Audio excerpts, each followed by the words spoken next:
جس پر اللہ مہربان ہو اسے حضور صلی اللہ علیہ وسلم کا قرب ملتا ہے۔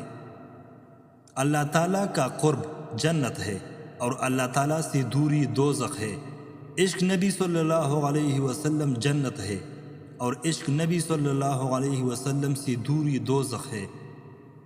جس پر حضور صلی اللہ علیہ وسلم مہربان ہو اسے اللہ کا قرب ملتا ہے اور جس پر اللہ مہربان ہو اسے حضور کا قرب ملتا ہے۔ اللہ کے محبوب صلی اللہ علیہ وسلم کی تعریف کرو تو تم پر اللہ مہربان ہو جائے گا۔ آپ کا اصل ساتھی اور آپ کا صحیح تشخص آپ کا اندر کا انسان ہے، اسی نے عبادت کرنا ہے اور اسی نے بغاوت۔ وہی دنیا والا بنتا ہے اور وہی آخرت والا۔ اسی اندر کے انسان نے آپ کو جزا و سزا کا مستحق بنانا ہے، فیصلہ آپ کے ہاتھ میں ہے۔ اہل دل حضرات اس لیے اللہ کا تقرب مانگتے ہیں کہ ان کو قرار ملے، تسکین حاصل ہو، اطمینان نصیب ہو۔ خوف کی عبادت اور ہے اور سجدہ شوق اور۔ جو شخص سب کی بلائی مانگتا ہے اللہ اس کا بلا کرتا ہے۔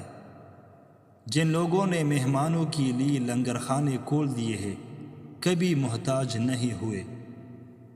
اللہ انسان پیدا کرتا ہے، انسانوں سے پیار کرتا ہے اور لوگ عبادت کے بہانے انسانوں سے بیزاری کا اظہار کرتے ہیں۔ اللہ کی مخلوق کو ناپسند کرنا اللہ کی محبت سے محروم ہونے کی دلیل ہے۔ جب عزت اور ذلت اللہ کی طرف سے ہے، رنج و راحت اللہ کی طرف سے ہے، دولت اور غریبی اللہ کی طرف سے، زندگی اور موت اللہ کی طرف سے، تو ہمارے پاس تسلیم کے علاوہ کیا رہ جاتا ہے؟ زندگی پر تنقید خالق پر تنقید ہے۔ انسان کا دل توڑنے والا شخص اللہ کی تلاش نہیں کر سکتا۔ آسمانوں پر نگاہ ضرور رکھو لیکن یہ نہ بھولو کہ پاؤں زمین پر ہی رکھے جاتے ہیں۔ جب آنکھ دل بن جائے تو دل آنکھ بن جاتا ہے۔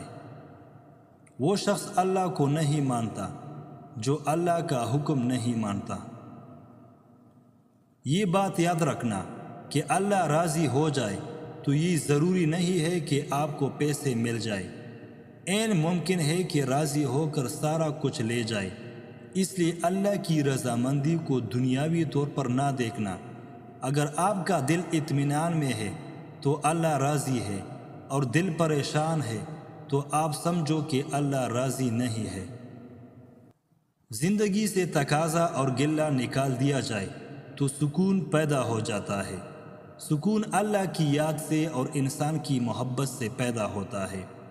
نفرت اضطراب پیدا کرتی ہے، اضطراب اندیشے پیدا کرتا ہے اور اندیشہ سکون سے محروم کر دیتا ہے۔ محبت نہ ہو تو سکون نہیں۔ جس انسان کی آنکھ میں آنسو ہے وہ انسان اللہ سے بچ نہیں سکتا۔ انسان کا اللہ سے قریب ترین رشتہ آنسو کا ہے۔ آنسو خدا سے قرب کا ثبوت ہے۔ جب روح کا روح سے وصال ہوتا ہے تو آپ کو آنسو آ جاتے ہیں۔ اگر تمہیں یہ پتہ چل جائے کہ تمہارا رزق اللہ کے پاس ہے تو پھر رزق کی تلاش نہ کرو بلکہ اللہ کی تلاش کرو جس کے پاس تمہارا رزق ہے۔ اللہ کا راستہ مومن کے دل کے دروازے سے شروع ہوتا ہے۔ دعا یہ کرو کہ اے اللہ جو تو نے دینا ہے وہ بغیر مانگے دے، اور جو کچھ تو نے نہیں دینا اس کے مانگنے کی توفیق ہی نہ دے۔ لوگ دوست کو چھوڑ دیتے ہیں، بحث کو نہیں چھوڑتے۔ ناجائز کاموں سے بنے ہوئے محلات پر لکھ دینا کہ یہ اللہ کے فضل سے بنا ہے ایک ظلم ہے۔ جب غضب آنے والا ہو تو توبہ چھین لی جاتی ہے۔ ایک سماج میں امیر اور غریب کے درمیان جتنا فاصلہ بڑھتا جائے گا اتنی ہی اس سماج میں کرپشن بڑھے گی۔ ہر خطرہ خطرناک نہیں ہوتا، ہر سانپ ڈستا نہیں۔ کسی شخص سے اس کی فطرت کے خلاف کام لینا ظلم کہلاتا ہے۔ موت سے پہلے انسان مر نہیں سکتا اور وقت مقرر کرنے کے بعد زندہ نہیں رہ سکتا۔ بادشاہ کو صرف نیک نہیں ہونا چاہیے بلکہ اہل بھی ہونا چاہیے۔ انسان فیصلہ ایک لمحے میں کرتا ہے اور پھر اس فیصلے کا نتیجہ ساری عمر ساتھ رہتا ہے۔ غور سے دیکھا جائے تو کرائے کے مکان میں رہنے والا ساری عمر خود کو پردیسی سمجھتا ہے۔ اگر چڑیا مالک کے گھر میں پنجرے کے اندر بھوک سے مر جائے تو چڑیا کا بنانے والا آسمان سے قہر نازل کرتا ہے۔ مردہ انسانوں کی قبروں اور مزاروں پر جانے سے بہتر ہے کہ ہم زندہ انسانوں کے کام بنائیں۔ اللہ ہمارے کام بنائے گا۔